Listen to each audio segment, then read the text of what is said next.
आइए एक ऐसे आयोग के बारे में बात कर लेते हैं जिसका नाम साइमन आयोग है, जो कि ब्रिटिश सरकार द्वारा लाया गया था। ब्रिटिश सरकार के सांसदों का एक समूह था जिसका गठन 8 नवंबर 1927 ईस्वी में भारत में संविधान सुधारों के अध्ययन के लिए किया गया था। इसका मुख्य कार्य था कि संविधान के सुधार और जांच करना था। 3 फरवरी 1928 को साइमन कमीशन भारत आया।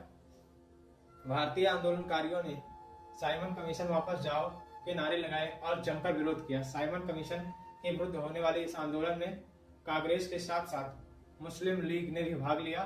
साइमन कमीशन आयोग इसके अध्यक्ष सर जॉन साइमन के नाम पर रखा गया था। साइमन आयोग के मुख्य सुझाव निम्नलिखित हैं।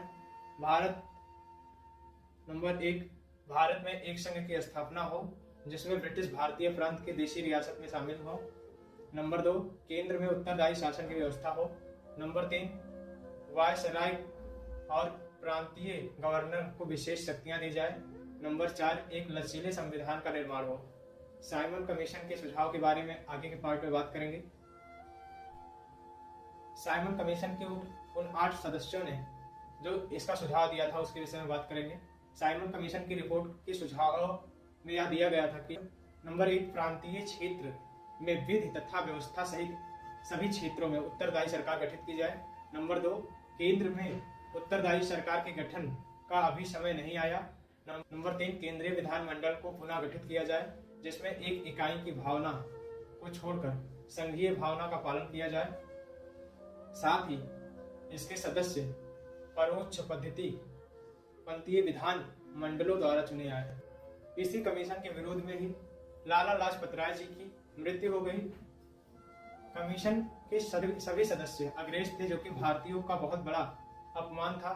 चौरी चौरा की घटना के बाद असहयोग आंदोलन वापस लिए जाने के बाद आजादी की लड़ाई में जो ठहराव आ गया था, अब वह साइमन कमीशन के गठन की घोषणा से टूट गया।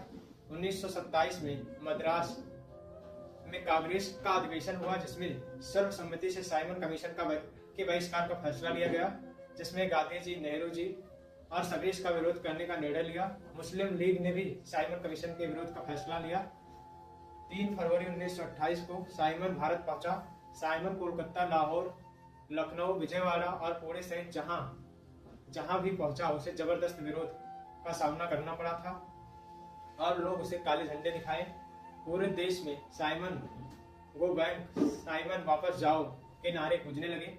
लखनऊ में हुए लाठीचार्ज में पंडित जवाहरलाल नेहरू भी घायल हुए थे और गोविंद वल्लभ पंत अपंग हो गए थे।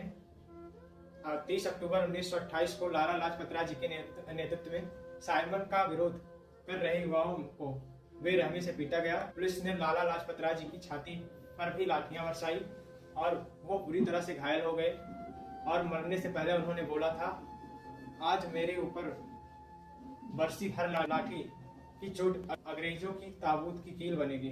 अंततः यही कारण रहा। 17 नवंबर 1928 को उनकी मृत्यु हो गई। इनके मृत्यु का बदला लेने के लिए जो क्रांतिकारी सामने आए उनमें प्रमुख नाम श्री चंद्रशेखर आजाद तिवारी, भगत सिंह, सुखदेव और राजगुरु जी का था। 1928 का था। संवैधानिक सुधारों की समीक्षा के लिए रपट तैयार करने के लिए 7 सदस्यीय साइमन कमीशन लाहौर पहुंचा। पूरे भारत में साइमन वापस जाओ के नारे अच्छे तरीके से गूंज रहे थे। इस कमीशन के सारे ही सदस्य गोरे थे, एक भी भारतीय नहीं था। लाहौर में साइमन कमीशन के विरोध में प्रदर्शन के नेतृत्व में शेरे पंजाब लाला लाजपत राय जी ने किया था। नौजवान भारत सभा के क्रांतिकारियों ने साइमन विरोधी महासभा एवं प्रदर्शन प्रबंध संभाला था। जहां से कमीशन के सदस्यों को निकालना था वहां भीड़ ज्यादा थी। लाहौर के पुलिस अधीक्षक स्टॉक ने लाठियाचार्ज करने का आदेश दिया। उप अधीक्षक सैंडर्स जनता पर टूट पड़ा और भगत सिंह और उनके साथियों ने यह अत्याचार देखा, किंतु लाला जी ने शांत रहने को कहा। लाहौर का आकाश ब्रिटिश विरोधी नारों से गूंज रहा था और प्रदर्शनकारियों के सिर फूट रहे थे। इतने में स्टॉक स्वयं लाठी लेकर लाला लाजपत राय जी को निर्दयता से पीटने लगा। वह गंभीर रूप से घायल हुए। अंत में उन्होंने जनसभा में सिंह गर्जना की और मेरे शरीर पर जो लाठियां बरसाई गई हैं वे भारत में ब्रिटिश शासन के कफन की अंतिम कील साबित होंगी। 18 दिन बाद 17 नवंबर 1928 को यही लाठियां लाला लाजपत राय जी की शहादत का कारण बनी। भगत सिंह ने उनके मित्र क्रांतिकारियों के साथ मिलकर खून के बदले खून के सिद्धांत को जगाया और 10 सितंबर 1928 की रात को ही निर्णायक फैसले हुए। भगत सिंह, चंद्रशेखर आजाद, राजगुरु सुखदेव, जय गोपाला और दुर्गा भाभी आदि एकत्रित हुए। भगत सिंह जी ने कहा कि उसे मेरे हाथों ही मरना होगा। आजाद, राजगुरु सुखदेव और जय गोपाला सहित भगत सिंह को यह काम सौंपा गया। 17 दिसंबर 1928 को उप अधीक्षक सैंडर्स दफ्तर से बाहर निकला। उसे स्टाक समझकर राजगुरु ने उस पर गोलियां चलाई। भगत सिंह ने भी उसके सिर पर गोली मारी। अंग्रेज सत्ता कांप उठी। अगले दिन ही अखबारों में इश्तिहार बट गया।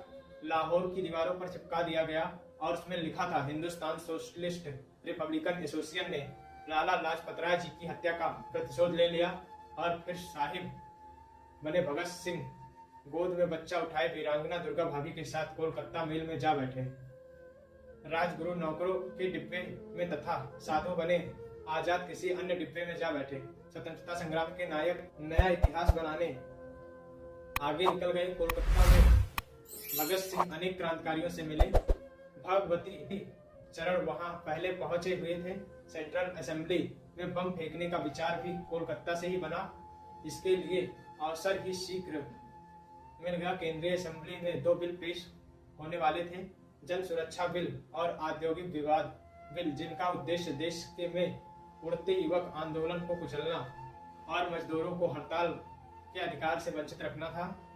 भगत सिंह और आजाद के नेतृत्व में क्रांतिकारियों की बैठक में यह फैसला लिया गया कि 8 अप्रैल 1929 को जिस समय वायसराय असेंबली में इन दोनों प्रस्तावों, ठीक उसी समय वायसराय जन विरोधी भारत विरोधी प्रस्तावों को कानून बनाने की घोषणा करने के लिए उठे। वाकुटेश्वर दत्त और भगत सिंह भी वहां खड़े हो गए। पहला बम भगत सिंह ने और दूसरा दत्त ने फेंका और इंकलाब जिंदाबाद का नारा लगाया। एकदम खलबली मच गई। जॉर्ज शुस्टर अपनी मेज के नीचे छुप गया और टेरी इतना भयभीत हुआ था कि वह इन दोनों को गिरफ्तार नहीं कर पा रहा था। दत्त और भगत ने अपने आसानी से भाग सकते थे, लेकिन वे स्वेच्छा से बंदी बने और दिल्ली जेल में उन्हें रखा गया। वही मुकदमा भी चलाया, लाहौर ले जाया गया, पर भगत सिंह को मियावली जेल में रखा गया। लाहौर में सैंडर्स की हत्या, असेंबली में बम धमाका आदि मामले चल रहे थे। 8 अक्टूबर 1930 को ट्रिब्यूनल का फैसला जेल में पहुंचा और जो इस प्रकार भगत सिंह, सुखदेव और राजगुरु की फांसी कमलनाथ तिवारी, विजय कुमार सिन्हा, जयदेव कपूर, शिव वर्मा, गया प्रसाद, किशोर लाल और महावीर सिंह को आजीवन कारावास और 3 साल की कठोर कारावास, दत्त को असेंबली बम कांड के लिए उम्र कैद का दंड सुनाया गया।